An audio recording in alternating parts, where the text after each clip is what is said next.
Alors les amis, les émotions et les enfants, c'est très important. J'aimerais partager ici avec vous voilà mon ressenti, mon retour un petit peu sur ça, sur les émotions et les enfants. Pourquoi est-ce si important d'expliquer aux enfants leurs émotions? Et c'est bien plus que ça va bien plus loin que ça. Moi, ce que je ressens, ce que je peux percevoir par rapport à ça, c'est que les enfants ont un réel besoin de savoir ce qui se passe dans le monde et ont un réel besoin de savoir ce qui leur arrive. Et on peut observer aussi notre propre parcours en tant qu'adulte, comment nos parents nous ont appris à exprimer nos émotions. Est-ce que nous étions des taiseux? Est-ce que nous étions des expressifs? Comment est-ce qu'on fonctionnait? Moi j'ai des souvenirs où non, nous on ne disait rien, on ne parlait pas. Surtout pas au risque de déranger certainement, et puis on ne nous avait pas habitués à cette capacité de parler, de discuter, d'échanger sur ce qu'on ressentait. C'était surtout non, tout simplement c'était même pas du tais-toi, c'était non, ça faisait pas partie de l'éducation, ça faisait pas partie du jeu. Et je sais que quand je me suis ouvert à la conscience et quand je me suis ouvert à la spiritualité, je me suis rendu compte du bien-être de la communication, et la communication est le défaut premier dans toute relation. Vous voyez bien, hein, dans une vie de couple, quand ça marche pas, c'est qu'il n'y a pas de communication. Dans le travail, c'est pareil, quand ça ne fonctionne pas, c'est qu'il y a un défaut de communication. Pas assez souvent, on demande aux gens comment ils vont, mais avec sincérité dans le regard, au lieu de dire juste ça va, alors qu'en fait ça va pas du tout. On prend pas assez le temps de se poser en conscience et juste de demander si ça va bien.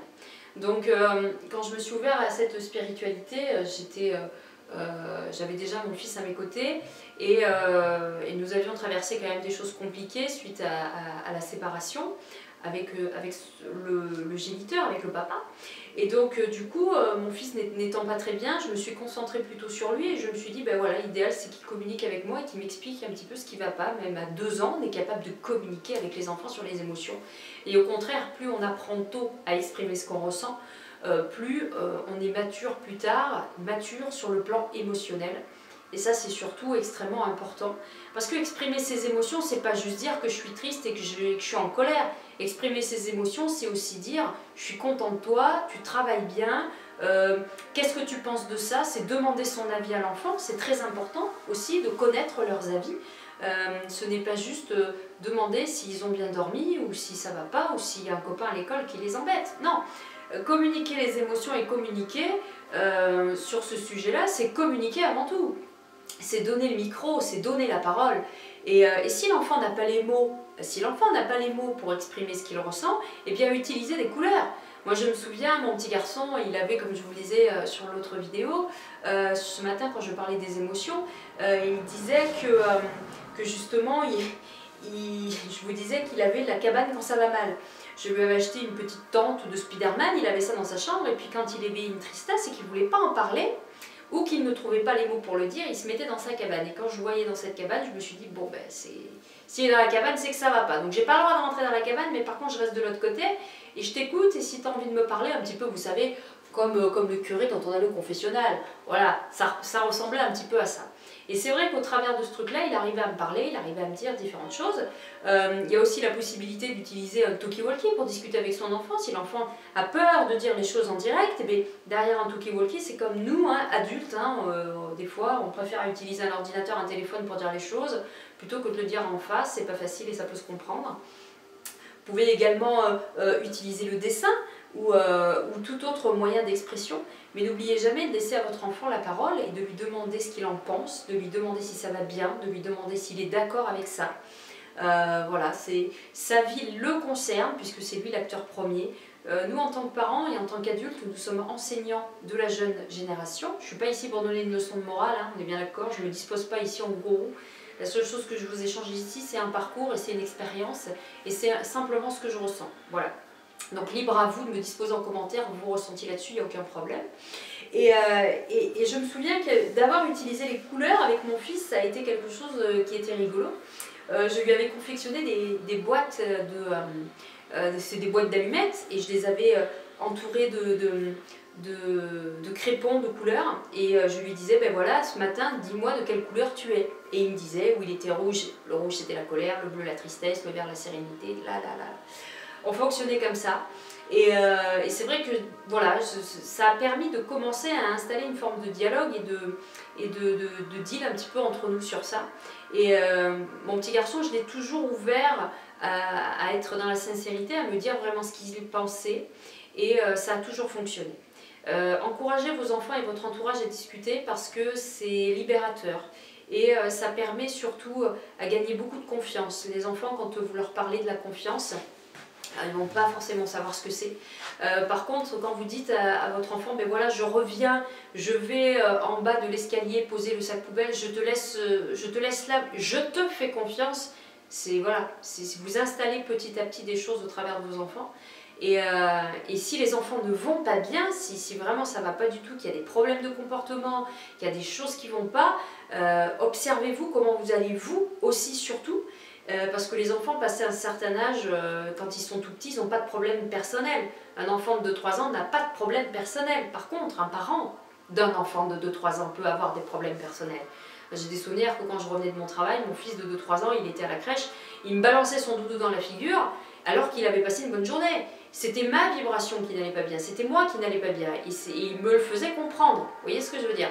Les enfants sont de très bons indicateurs pour savoir comment ça va et comment ça ne va pas.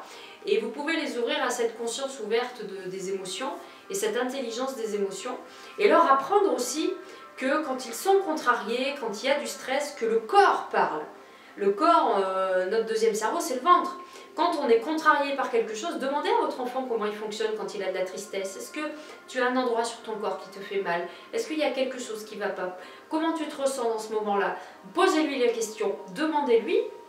Et vous verrez, il va s'ouvrir de lui-même parce qu'il va se rendre compte que c'est possible de discuter, que vous êtes OK pour jouer avec lui. Voilà, c'est surtout ça en fait qui est important, c'est installer un climat de confiance avec lui. Parce qu'à partir du moment où vous allez lâcher la confiance avec lui, ça sera plus fluide et plus facile, il y aura moins d'adversité. Quand les enfants vont pas bien, quand les enfants sont en colère, quand les enfants sont turbulents, quand les enfants sont terribles, insupportables, moi je vois des gamins dans les magasins des fois, ouais, ou à l'école, des fois on se dit ouais les gamins vont pas bien, mais les parents aussi vont pas bien. Voilà. Et même si les parents, il y a des parents, ils ont toute la bonne volonté du monde, ils font tout ce qu'il faut, ils sont nickel et pourtant ça va pas. Donc il y a quelque chose. Voilà. Rentrer dans le schéma de la communication, ne jamais lâcher le schéma de la communication. Ça c'est quelque chose qui est super et les enfants dès qu'ils sont petits, leur apprendre à discuter de leurs émotions, leur apprendre à discuter de ce qu'ils traversent, ne jamais leur mentir parce qu'ils détestent ça.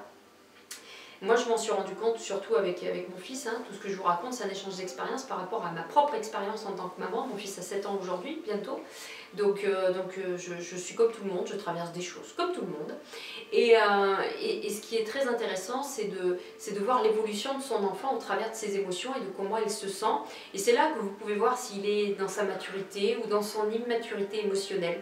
Et petit à petit, on réajuste, on réexplique, on réajuste. Et c'est là qu'on apprend à connaître son enfant et qu'on apprend aussi à se connaître en tant que parent face à son enfant, si on est apte à lui donner toutes les ressources, tous les bagages nécessaires pour justement avancer dans cette grande locomotive de la vie, pour les aider à amener le meilleur d'eux-mêmes parce que c'est les amener à être autonomes, c'est les amener à être en confiance, c'est les amener à faire voilà, comme si on n'était pas là et s'il se pète la gueule, il se pète la gueule. Je veux dire, quand votre fils il s'en va au rugby, qui prend le bus tout seul à l'âge de 6 ans avec ses copains, qui va prendre sa douche tout seul comme un grand, qui va se changer tout seul comme un grand, qui se fait son pique-nique tout seul comme un grand, et c'est bon, c'est jackpot, vous avez gagné quoi.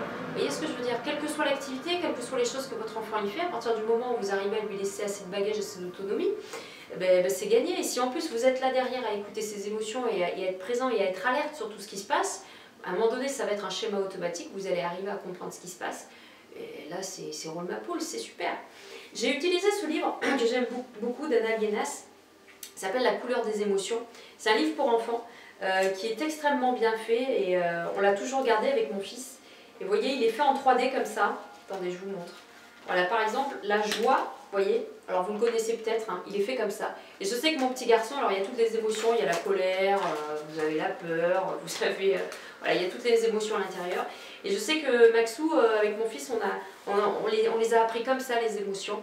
Et c'était rigolo parce que l'année où il a appris ça, quand il arrive en maternelle, c'est un des premiers livres qu'ils ont étudié avec la maîtresse et lui il le connaissait par cœur, il connaissait tout. Et je trouvais que c'était extraordinaire. La synchronicité était pas mal dans le sens où j'avais fait le job quelque part un petit peu comme ça. Voilà.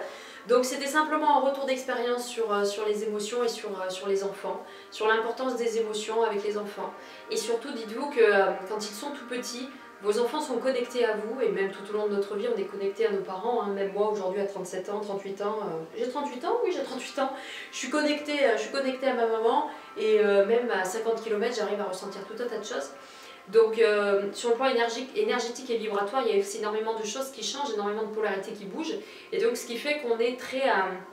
voilà, on est très connecté avec tout ça, on est très alerte et on est très sensible, et plus si en plus vous avez des enfants hypersensibles, c'est encore plus de choses à être alerte, attentif et à gérer.